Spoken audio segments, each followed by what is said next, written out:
Today's true story from the Bible comes from the book of 1 Samuel. A man named Saul became king of the Israelites. When he was king, the Israelites were facing the Philistines in battle. There was a great fighter named Goliath. Say Goliath in your deepest giant-sounding voice. Goliath!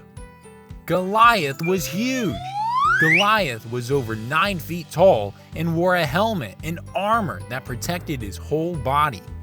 Every day, Goliath would come out and tease the Israelite army. He told them to send their very best to fight him. He asked for someone to fight and see who would win the battle. But everyone was terrified. Goliath was so big and so strong. No one thought they could possibly beat him. But there was one young boy who was not afraid. His name was David. He was the youngest son in his family. He went to the Israelite camp to bring his older brother some food. While there, he heard Goliath's mean words. David asked, "Who is this Philistine talking to the armies of God like that?"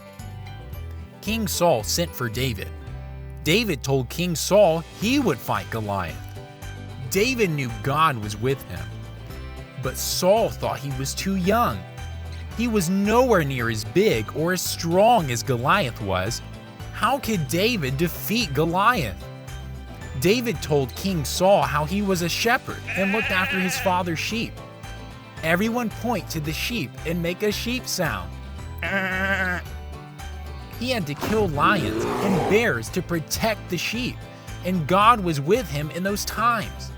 David knew God would beat Goliath no matter how big or scary he looked.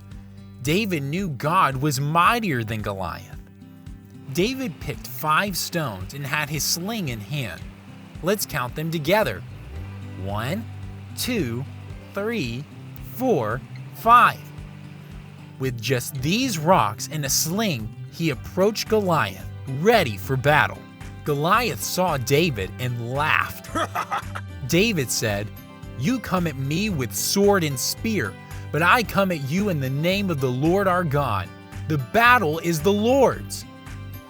David ran quickly and slung the stone. The stone hit Goliath right in the forehead. Goliath crashed face down. God had given David and the Israelites victory. Let's all cheer and clap our hands together. David believed and trusted in God. One day, David would be the king of Israel. Hundreds of years later, one of David's family members would be the King of Kings, Jesus. Jesus would defeat death and make a way for us to be with God forever.